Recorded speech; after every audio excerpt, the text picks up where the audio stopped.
Rise and grind, DMV. Happy Saturday. We are waking up to lots of sunshine across the area, and overall highs today will be above average. So keep it here. We'll have a full check of that forecast coming up. And this morning on DC News Now, a woman shot and killed by her ex-boyfriend in Northern Virginia. The details of where it happened and more on that investigation. And restrictions lifted for the majority of College Park Greek life. Why the University of Maryland is now narrowing the hazing investigation. And details on a Frederick County car accident that killed 2 escaped horses and injured a state trooper. You're watching the station covering all of the DMV. This is DC News Now. Good morning. It is coming up on 8 o'clock this morning. We begin with this beautiful sunrise. The sun is up over the district, which is usually almost always a good sign of how things are going to turn out today. But first, we want to say thank you for starting your Saturday with us here on DC News Now. I'm Tosin Fakile. We will get to our top stories in just a bit. But first, we want to start things off with weather forecaster Brittany Ward. And Brittany, you know, it is not really, the temperatures feel great. We're going to see the sun. I mean, that's really not a bad day. Yeah, a beautiful way to open up St. Patty's weekend. We couldn't ask for anything better after the rain that we saw yesterday and even the clouds. The good news is all of that has rolled out of the DMV. Take a look at satellite and radar showing you wall-to-wall sunshine. That's what we're dealing with right now across the entire mid-Atlantic. High pressure will begin to build its way into the area as we head through your day today. That's going to be providing us the sunny skies, but then off to the west, we are going to be keeping an eye out on a cold front. That's going to move through tonight, bringing a few clouds, and a few people can see a few scattered showers as we head into the evening hours.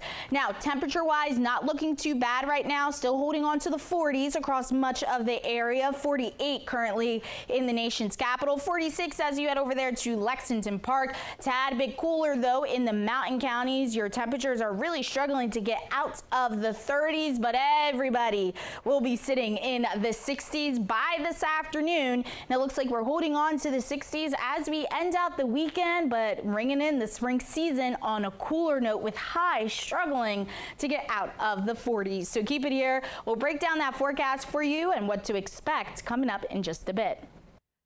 All right, Brittany, thank you. Looking forward to it. Your time is 8:01, and your top story this morning out of Northeast D.C. A SWAT team was able to get a man out of a home after he barricaded himself inside for almost 3 hours. That is what officials are telling us. It happened at a home near Taylor and 8th Street. Police haven't said why they were initially responding to that home. We're working to get those answers for you, and we'll keep you up to date on air and online. In Fairfax County, police say a woman was shot and killed by her ex-boyfriend outside her job in Annandale. It happened yesterday afternoon in the parking lot of Inova Fairfax Medical Center. We're told the woman called police while she was inside her car, telling dispatchers her ex-boyfriend was blocking her from leaving. Authorities say shortly after she was shot while on the phone with 911. Police say the man drove off and shortly after was arrested by police in Prince George's County. Police have not released the suspect's name, but they did say she had a restraining order against the ex-boyfriend. 8:02, the majority of sorority and fraternity organizations at the University of Maryland College Park are off suspension. That is according to an announcement from the school yesterday. Officials say 5 chapters are still under investigation. It all started on March 1st when the university announced the initial suspension while investigating hazing incidents. DC News Now's Yamarie Sase covers Prince George's County and has the details. Now, despite the news coming on the last day before spring break, several Greek Life members told me off camera that they were excited about the suspension being lifted, and they're hoping everything will go back to normal. Greek Life at the University of Maryland is back. On Friday, the university announced the suspension has now been lifted after 2 weeks. On March 1st, UMD officials announced they were investigating misconduct after reports of unsafe activities. 32 Greek Life organizations could no longer have any social or recruitment activities. The suspension led to 4 of the fraternities filing a lawsuit against the school on Wednesday, alleging the investigation is unlawful. Now, despite the suspension now being lifted, 5 fraternities still remain under investigation. In a statement, the university says it's due to a result of evidence suggesting involvement in hazing or other incidents that threaten the health and safety of our campus community. These chapters will continue to be subject to limited restrictions on their activities while the investigation continues. In addition, individual students will also be referred to the Office of Student Conduct for potential violations of the Code of Student Conduct. Now, there will be a hearing for this investigation on Monday, and the university says they are looking at new strategies to report hazing and also improve communication with their Greek life on campus. Now, we did reach out to several Greek organizations, but did not get a comment just yet. For now, reporting in College Park, Maryland, I'm Yamaru Sase, DC News Now. Yamari, thank you. In Maryland, investigators are looking into a crash that killed 2 horses and injured 3 people, including a state trooper. That crash happened yesterday on I-70 near New Market, involved multiple cars. State police say the horses ran out of their enclosures onto the highway and were hit by several cars. Investigators also say another driver hit a state trooper who stopped to help. Frederick County Sheriff's Office says this was the second time horses escaped this week. And Prince George's County teen known as Baby K, accused of attempted murder, has accepted a plea deal. Caden Holland and 2 other teens are accused of trying to shoot a middle school student on a school bus in Prince George's County last year. Prosecutors say the gun jammed when he tried to shoot the victim. The state is recommending Holland serve 60 years with all but 25 years suspended, meaning during sentencing, if the judge agrees to the state's deal, Holland would spend 25 years in prison. State's Attorney Aisha Braveboy gives her reason for this recommendation. And that may seem like a tough and lengthy sentence for someone so young.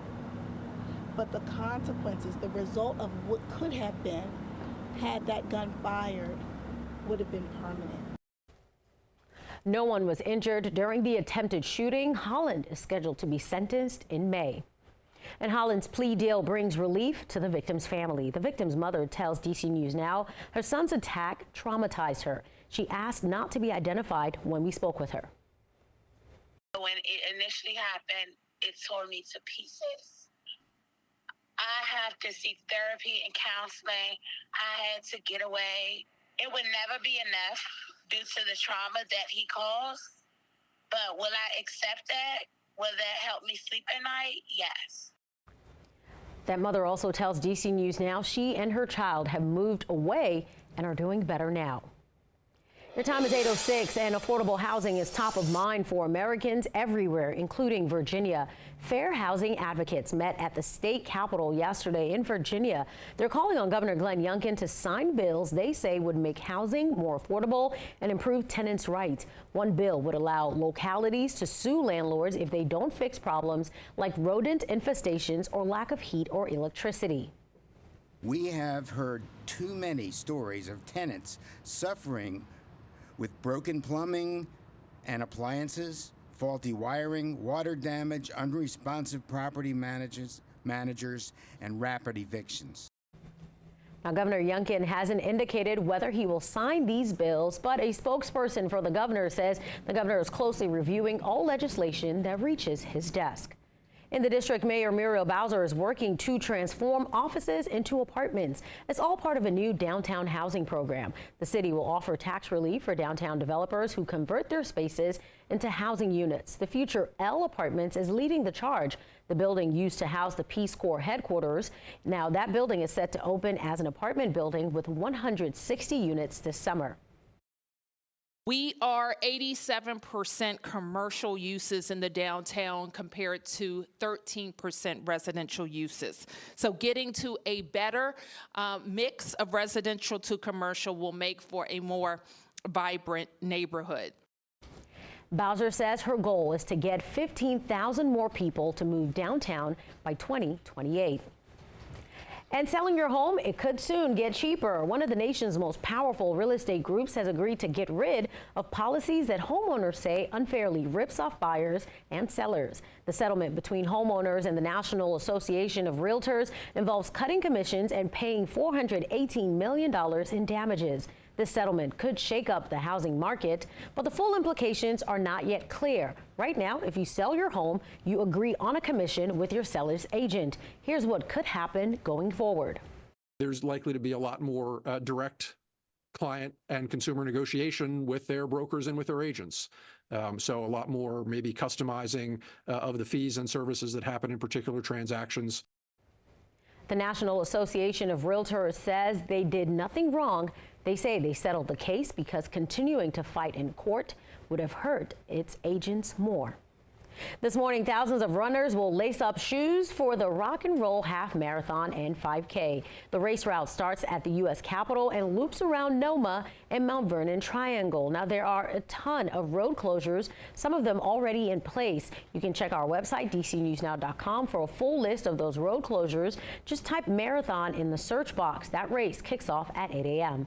But first, Brittany, if people are going to be hitting the pavement for running today, what's the weather like? Not looking too bad at all, Dosen. You are going to be dealing with wall-to-wall sunshine as we head through much of your day today. But if you're grabbing your cup of joe right now, partly cloudy skies, that's what we're seeing across portions of the DMV. But for the rest of the day, that's when we start to see a clearing of our skies. Your brunch forecast here in the nation's capital, not looking too bad at all. Temperatures will begin to warm up into the lower 50s here in the nation's capital by 10 o'clock, upper 50s right around lunchtime, and then we're finally getting into the lower 60s by 2 o'clock. But wall-to-wall sunshine will be the trend as we head through your day today, and then come tomorrow, we will be seeing a few clouds begin to push their way into the DMV, and it looks like we are tracking a cool down in that 8-day forecast. So keep it here. We'll break that down for you guys coming up.